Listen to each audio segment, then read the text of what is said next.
I'm going to talk about threats of the modern wireless keyboards. We've proved that it will be more dangerous than we think if reverse engineering and side channel attack are combined together. I'm Kwonyoup, the founder and the CEO of the SNT Works Incorporation in South Korea. We are mainly engaged in business related to embedded device. We analyze the security threats of embedded device, reports unknown vulnerabilities, and support countermeasures. So we, in particular, we focus on reverse engineering and non-invasive attack for embedded device. Recently, we are also doing business related to patent infringement investigation using reverse engineering. Today, we are going to talk about the threats associated with wireless keyboards. I would like to mention the previous work of the other researchers. In 2010, Kikeriki was research done by DreamLab Technology, and it found some vulnerabilities in wireless keyboard. For example, they were able to break the priority encryption of the Microsoft wireless desktop set and 27 MHz keyboard. And they also had a look in the 2.4 GHz that was used by some other keywords later on. Then in 2011, Travis Goodspeed showed that the NRF24L01 can be used to snip unconsciously compatible wireless communications, allowing keyboard snipping without special hardware. And in 2015, KeySweeper, which is a STACI Arduino-based device, camouflaged as a functioning USB wall charger that wirelessly and passively snips, decrypts, logs, and reports back all keystroke from any Microsoft wireless keyboard in the vicinity. In 2016, MouseJack is a class of vulnerabilities that affect the vast majority of wireless, non-Bluetooth keyboards and mouse. These peripherals are connected to a host computer using a radio transceiver, commonly a small USB dongle. Since the connection is wireless and the mouse movement and keystroke are sent over the air, it is possible to compromise a victim's computer by transmitting special craft radio signals using a device which costs as little as $15. Finally, in 2016, Diggs and Klostermeyer announced several vulnerabilities for modern wireless keyboard set with AES encryption. The results of their research show that a variety of attacks are possible using the unprotected firmware and encryption keys of wireless keyboard set. Several manufacturers have said that they are trying to emphasize and solve the threat according to research results. However, some manufacturers have sent feedback saying that just by protecting physical access, there is no longer threat. What they are saying is that their wireless keyboard is not direct to threat because every keyboard uses a different key. These manufacturers think that protecting the physical access makes it safe enough, even if the same chip is used continuously. Actually, we are looking for a target device with potential security threats on the MCU or SoC chips. So we wanted to prove what they think could be wrong, and we have confirmed this by using the technology we have. We won't talk about it today. Diggs and Klostermaier found that variety of attacks such as eavesdropping and keystroke injection are possible if an AES key is extracted from wireless keyboard sets. Our goal is to prove that we can identify keys without physical access. We targeted our wireless keyboard that was on the market. Our research was conducted in 4 stages. The first step is to analyze the firmware of the keyboard and build the SCA analysis environment. Of course, the result of reverse engineering were also used in SCA. The second step is identify the key that is known by the SCA. The third step uses the identified keys to construct the template. In the final step, the process of collecting the EM signals of the other keyboard and confirming the key. So, reverse engineering part. We are targeting all keyboards with an embedded NRF24LE1 chips. The first step is to extract firmware and NVRAM data from the keyboard. Then static analysis of collected firmware and NVRAM data is performed. In static analysis, we converted code to this assembly language and roughly estimate information related to AES encryption. The information extracted from static analysis was verified using dynamic analysis. We used an RFGo Studio for debugging. As we mentioned at the beginning, our purpose is to construct a template through SCA and try to find the key without physical access. Therefore, the firmware had to be modified to configure the SCA analysis environment. I will continue to describe with each step. We need information about the chip together from firmware and NVRAM information from the keyboard. So we opened the device. Yeah. We checked on the print circuit board and information about the chip easily found on the internet. And then we tried to find the interesting test points for provisioning, and we also soldered some wires to test points. We are able to identify the flash memory structure of the chip through the material published by Nordic. The MCU has 64 kilobytes of separate address space for code and data. On areas 256 bytes for interval data, IRAM, and the area of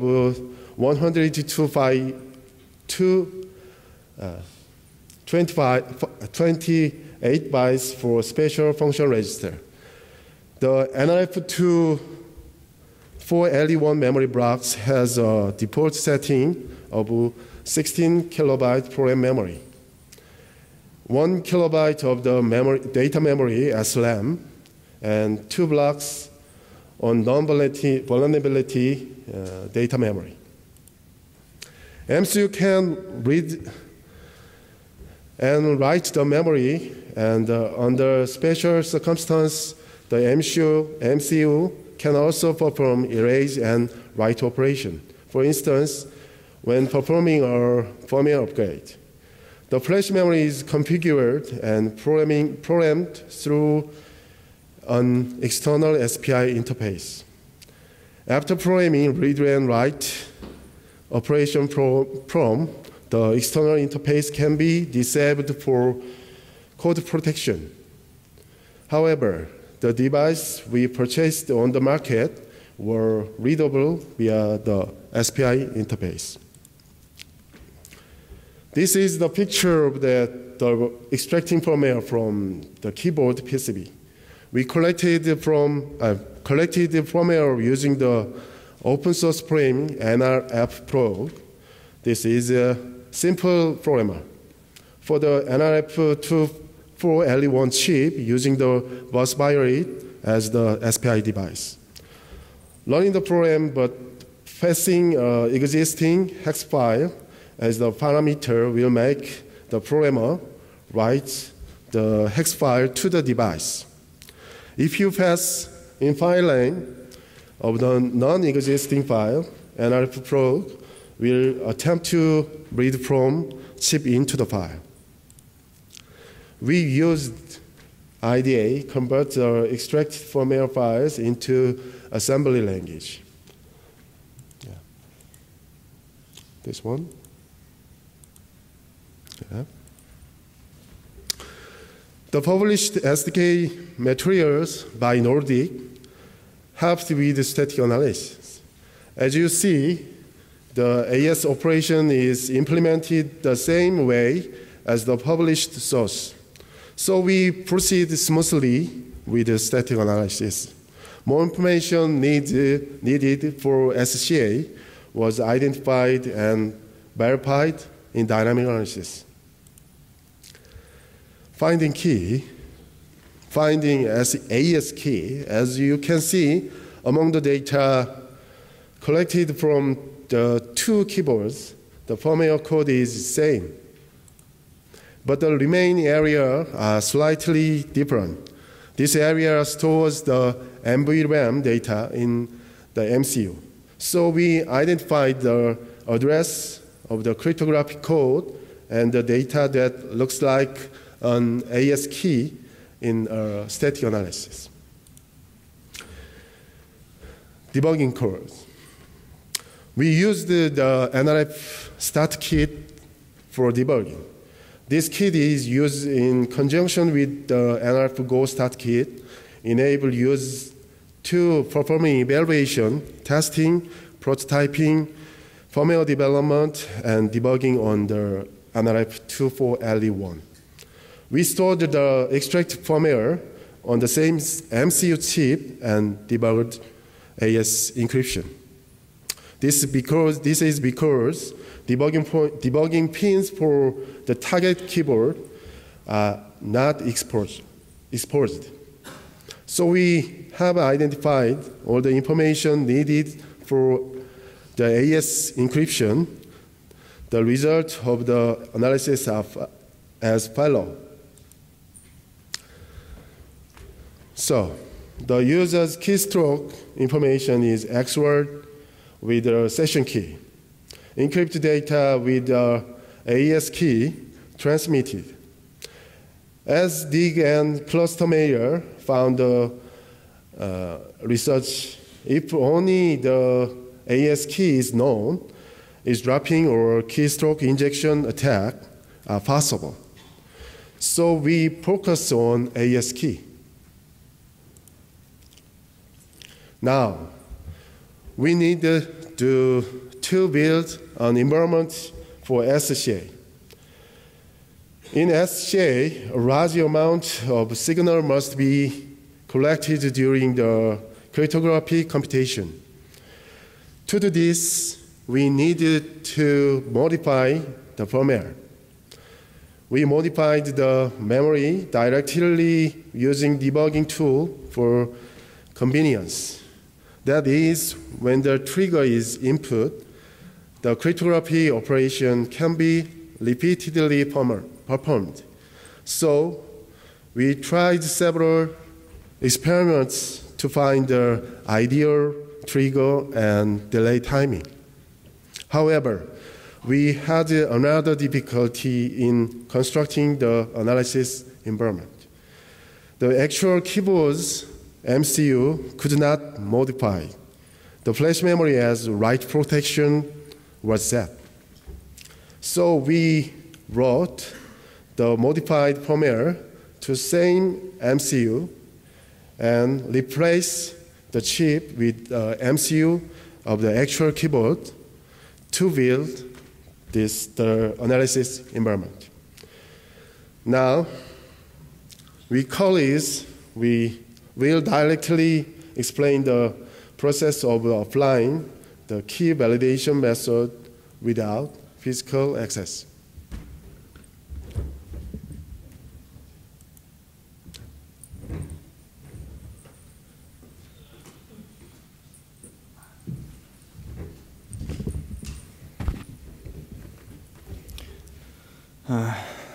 Good afternoon.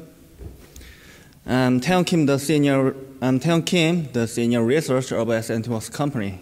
Now I'll talk about side channel attack on secure wireless keyboard, and it is one of a typical commercial products supporting AES encryption.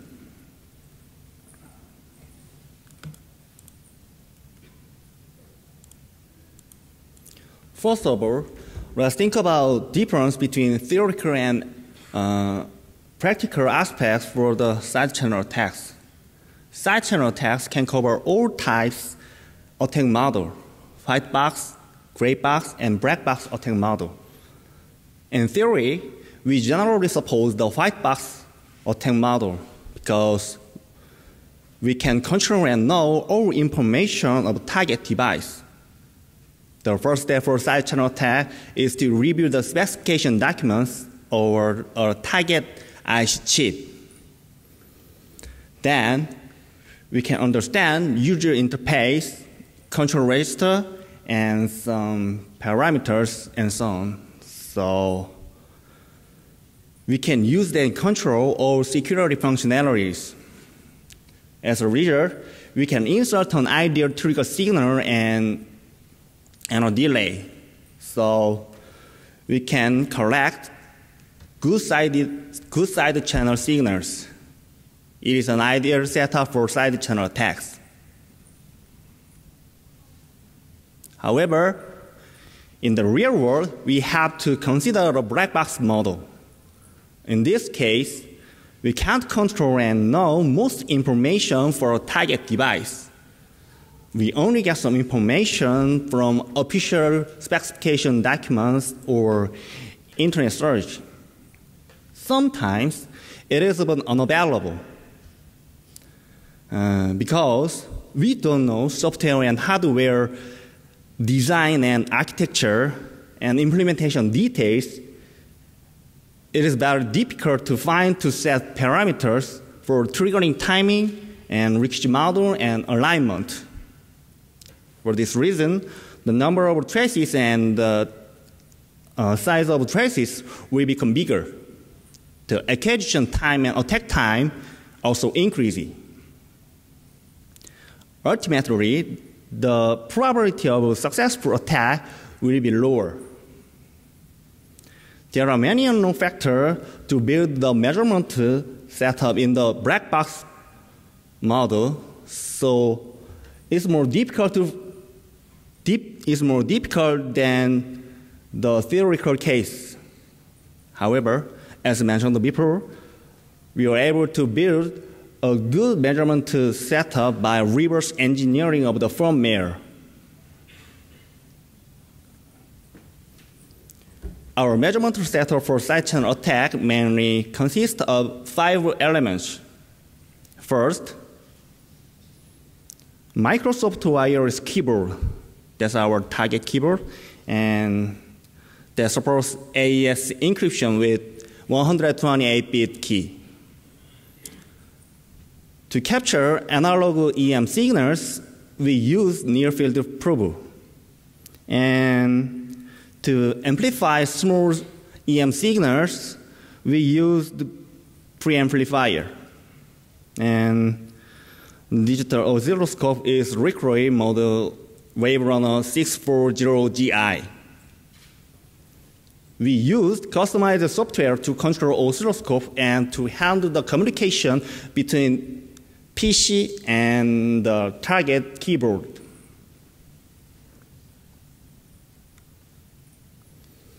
After the measurement setup is done, the attack process is as follows.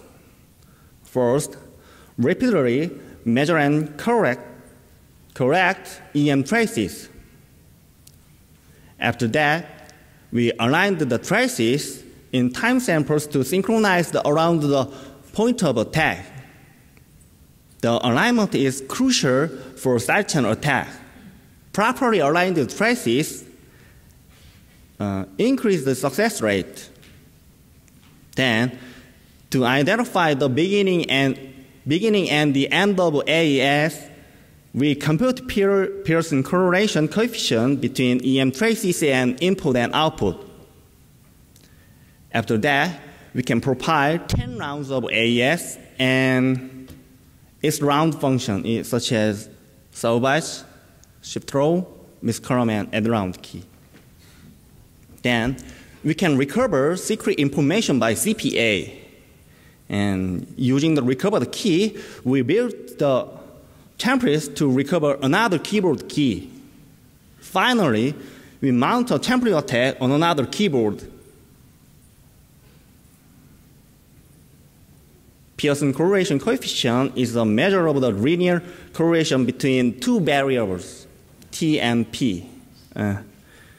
In these equations, T is the measure of the traces and P is the power or EM estimate. One of the simplest model for the estimation is Hemingway model. The Pearson correlation coefficient has a value between -1 and +1, where -1 is total negative linear correlation, 0 is no linear correlation, and +1 is total positive linear correlation.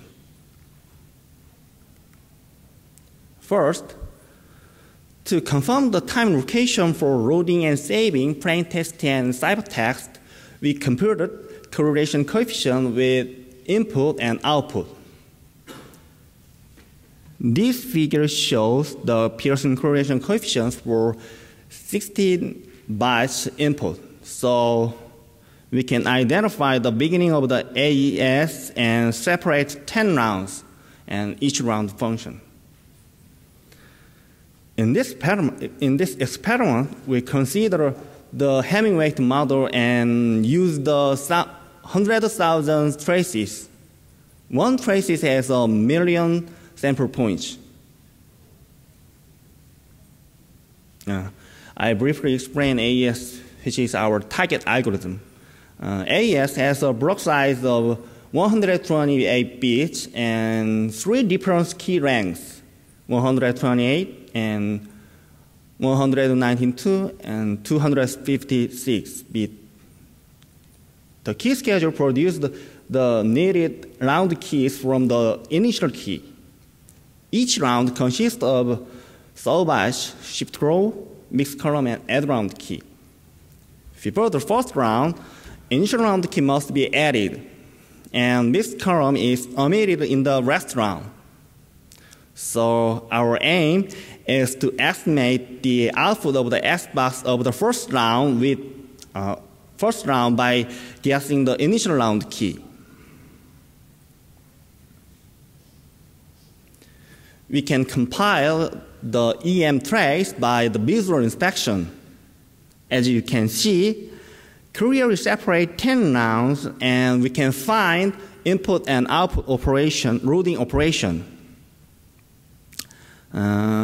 This is a zoomed-in version for a round function.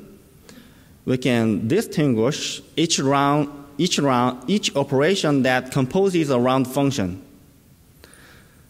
In this implementation, shift row and solve byte operation are merged, and a part of mixed column operation seems to be implemented by hardware. This fact can be checked by the developer software development kit. So we are able to narrow down the area of the variable location at samples in time.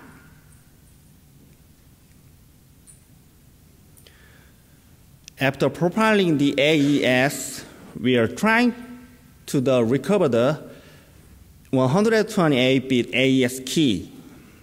First, we targeted the output of S-box of the first round with the Hemingway attack model, recursion model. In this attack, we used 100,000 traces of 1,000,000 sample points. This figure shows result of CPA for 256 candidates for each key byte of the first round. As you can see, we can observe correlation peaks. This means that the recursion model of the target keyboard follows the Hemingway model, and we successfully extract the whole key. It also means our target keyboard has no countermeasure against the side channel attack in hardware or software level. By checking from the correlation peaks, we know that the computational order of S-box is not sequential. This is why implementation of S-box and chip throw are combined. Now, I briefly explain the template attack. Template attack is one of the powerful side channel attacks. This attack is divided into two phases, training phase and attack matching phases. In the training phase, we can access the key as well as the input. For a byte of the key, we make all 256 templates characterized by key-dependent operation. One template consists of a mean vector and covariance matrix using multivariate Gaussian distribution. After that, in matching phase, we will try to extract the key of another keyboard using a single or a few traces. For given target traces, we score the similarity with each template. For scoring the similarity, maximum likelihood and distance measure methods were used. When you build the template, we have to select interesting point that is related to key-dependent operation. The reason why we select interesting point is due to computational and memory restrictions. To reduce the size of template, we only select some special point that contain the most information about the characterized key-dependent operation.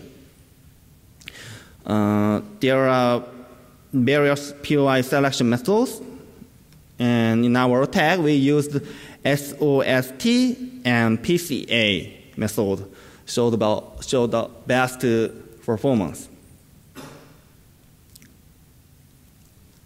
This slide shows a process of SOST method. SOST is based on the t-test, which is a standard statistical tool that meets the challenge of distinguishing noisy signals. First, given many traces, we classify them according to the same key-related value and then average them. So we can get 256 average traces. Using these mean traces, we compute the sum of squared pairwise t differences. Then we can observe location of key-dependent operation. As you can see, these peaks indicate the point-related key-dependent operations. We select the interesting point from the highest value on these peaks. And this comparison figure illustrates the striking difference between SOSD, SOST, and CPA for POI selection. From this figure, we are able to find that the SOST approach provides a good result.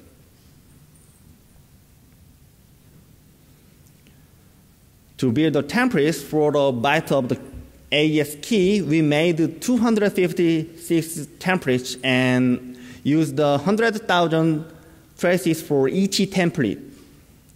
For matching phase, we collect 1,000 traces for each value on the target device. We selected 150 interesting points by SOST. As mentioned before, we used SOST and PCA for selecting interesting points and put covariance metrics to increase the success rate. After the training phase, we tried to perform the matching step on 2 different cases. One used the same device for both the training phase and for the matching phase. The other used the different devices for the matching phase. First, same device case. The template matching method used the maximum likelihood estimation, and this histogram shows the success rate according to the number of interesting points and board size. In this case, board size 1 means that when we rank the 250 possible key according to their score, the time ranker becomes only key candidate. For size 3 means that the top 3 highest rankers become the key candidate. The success rate is the probability that the correct key is ranked among the first n candidates. When you selected 40 interesting points, the success rate is 86.7 and 98.2 and 99.3% respectively. And when you select the 150 interesting points, the success rate is 100% for cases. Now, let's consider the different devices for training and matching. This case used SOST and PCA for selecting interesting points and put covariance metrics for improving success rate. In this case, we only used 139 interesting points that are common interesting points of the training device and the target device. In this figure, the highest success rate appears when PCA and proved covariance metrics are used. For board size 1, the success rate is 28.5, and the for size 5 success rate is 60.1%. However, the success rate is still low. We compared the 2 mean vectors and 2 covariance metrics of different device to check the reason why it results in the low success rate. As shown in figure, this difference is clear. Some interesting point has different mean and covariance value. So in the next, we focus on how to close the gap between different devices. For improvement, the first method is to rebuild robust template using both target training device and target device. Since this robust template approach converts all characterized both the training device and target device, the success rate is increasing. This approach proposed in Eurocrit and COSADE conferences. We performed the matching step with the robust template to training device and target device respectively. We applied 2 approaches, PCA and LDA. In this case, the combination of PCA and proved covariance metrics showed the best results. For board size 1, the success rate is 86.5% and 99.7% for board size 5. However, the robust template approach requires many traces from the target device.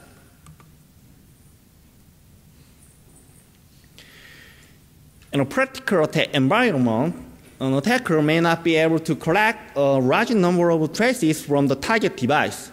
So we propose a new approach to reduce the number of traces for matching phase.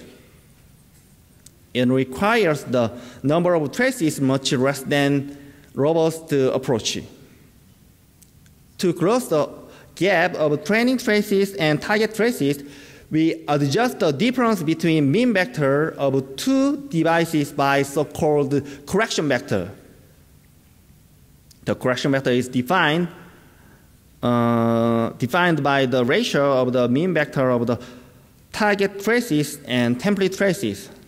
The correction vector only applied to training traces, and we rebuild template using the corrected training traces. This approach approximates the mean vector of the training device to mean vector of the target device. When you use the PCAE improved covariance matrix, the success rate is 94.2, 99.5, and 100% for size 1, 3, and 5 respectively. In the case of same device for training and matching, we showed 100% success rate. But in the case of different device, the success rate is only 60% and most for size 5. However, if you use the robust template approach, then the success rate increased over 90%. But the robust template approach used 100,000 target traces. Our attack can more improve the success rate while it used the number of traces much less than the robust template approach. In summary, we showed side channel attack on secure wireless keyboards supporting AES encryption, and how to set up side channel attack environment using reverse engineering in the real world. And then we mounted the EM side channel attack to recover the AES key and the template attack on the other keyboard. We are considering how to improve our result and apply to other products in the future. So we need more improved template attack technique to increase the success rate with the small number of traces. And we are going to prepare a far-field EM attack in a long distance. Also, we will consider how to apply our attack to other devices of similar types. So far, in this talk, we show the side channel attack is a serious threat in the real world. Wireless keyboard supporting AES encryption is insecure. So manufacturers need to defend against both reverse engineering and side channel attacks. Thank you for your attention. If you have any questions, just send me an email. Thank you.